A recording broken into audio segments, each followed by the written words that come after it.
Assalamualaikum warahmatullahi wabarakatuh. Selamat pagi Baraya Kabar Priangan. Jumpa lagi bersama saya Sulistiana Dewi tentunya dalam ulasan berita masih dalam program Selamat Pagi Priangan.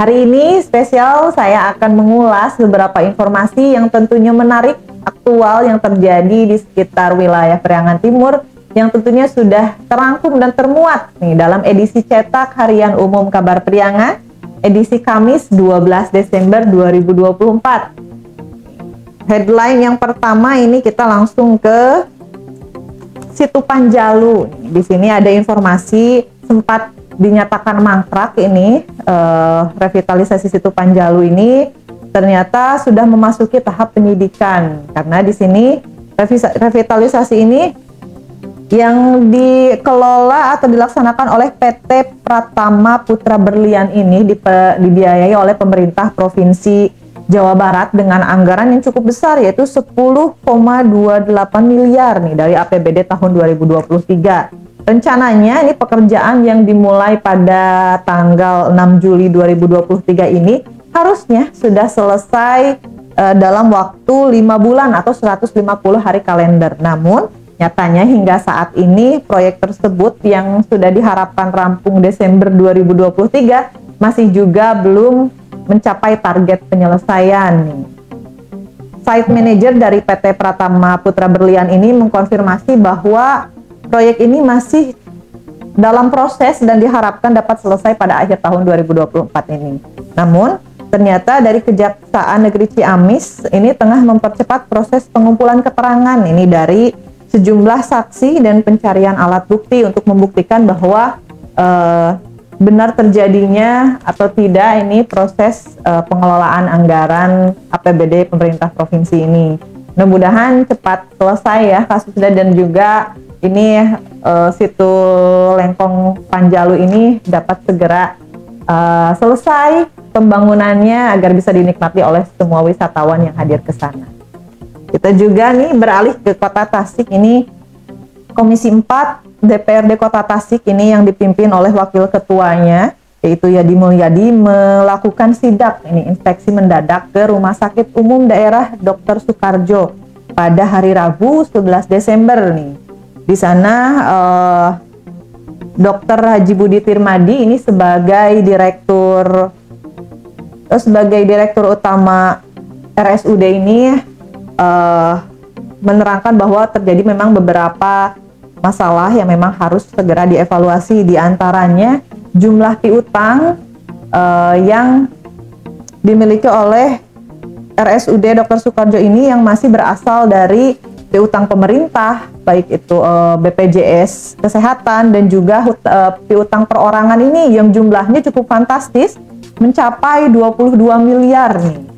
Juga yang menjadi sorotan ialah sekarang berkurangnya minat masyarakat Kota Tasikmalaya untuk berobat di RSUD Dr. Soekarjo karena sudah banyak sekali RSU rumah sakit swasta yang berdiri di Kota Tasik itu mengakibatkan menurunnya minat masyarakat untuk berobat di RSUD Dr. Soekarjo. Ini juga menjadi bahan evaluasi bagaimana tim dari RSUD Dr. Soekarjo dapat terus meningkatkan pelayanannya dan juga meningkatkan fasilitas-fasilitasnya agar tidak kalah bersaing dengan rumah sakit swasta yang makin marak berdiri di Kota Tasikmalaya.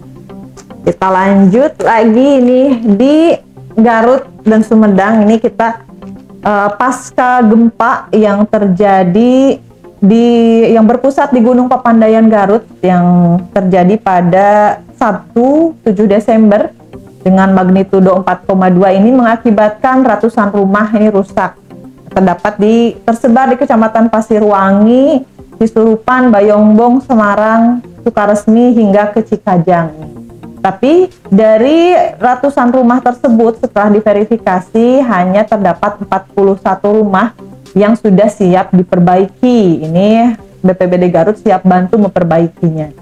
Dari 224 rumah yang tadi yang terdampak dan juga sekitar yang 676 jiwa ini hanya 41 rumah yang masuk kriteria rusak.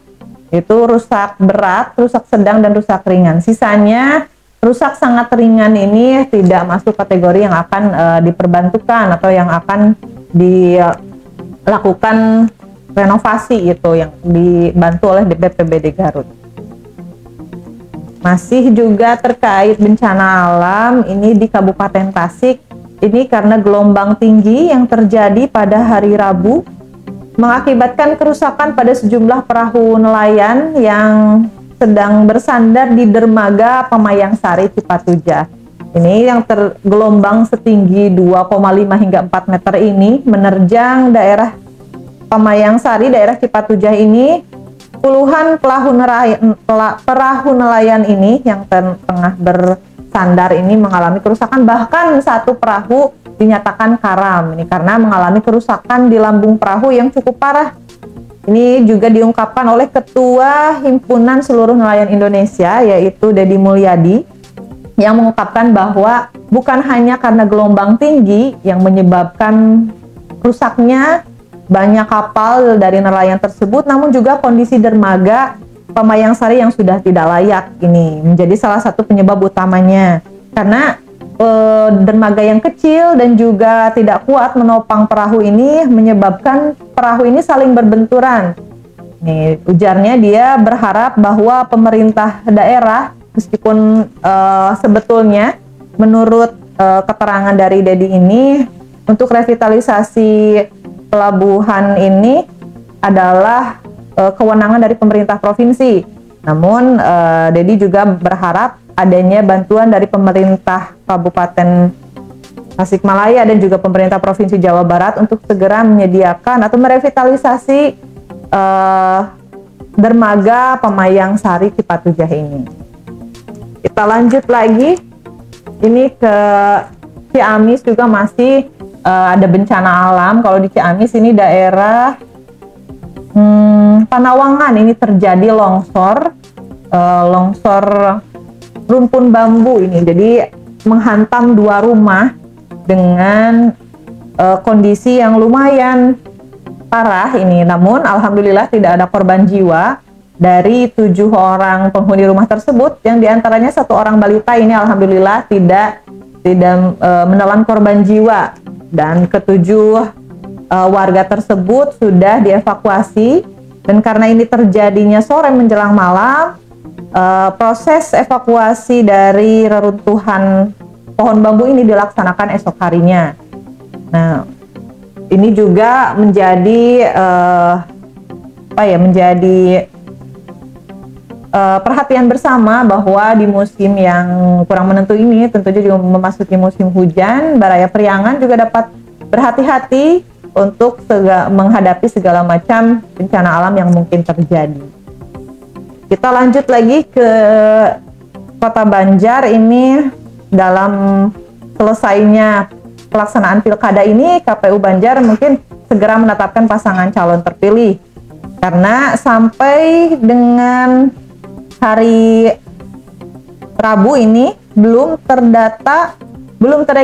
terregistrasinya permohonan dalam buku registrasi perkara konstitusi BPRK kepada KPU ini, bisa memastikan bahwa tidak ada gugatan terhadap pelaksanaan pilkada di Kota Banjar, karena sudah yang tertera secara resmi di MK itu dari Jawa Barat itu sudah ada 11 kabupaten kota saja, yaitu diantaranya Pangandaran, Subang, Kabupaten Bandung, Depok, Kabupaten Tasik, Kabupaten Bandung Barat, Kabupaten Bogor, Kabupaten Sukabumi, Cianjur, Kota Bekasi, dan Kabupaten Cirebon.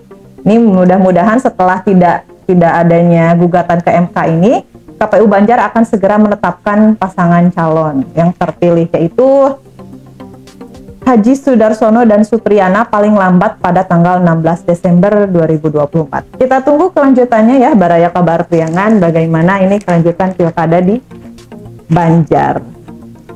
Nah, itu saja mungkin Baraya Kabar Priangan yang dapat saya ulas. Untuk lebih lengkapnya, Baraya Kabar Priangan bisa mendapatkan edisi cetak harian umum Kabar Priangan ataupun bisa mengakses berbagai macam kanal media sosial harian umum Kabar Priangan, diantaranya Priangan TV atau di YouTube kabarpriangan.com, Facebook, Instagram, Twitter, dan juga TikTok-nya. Jangan lupa di like dan subscribe ya Baraya Kabar Priangan. Segitu dulu mungkin hari ini perjumpaan kita. Kita bertemu lagi dalam ulasan berita berikutnya. Saya Sulistiana Dewi pamit. Assalamualaikum warahmatullahi wabarakatuh.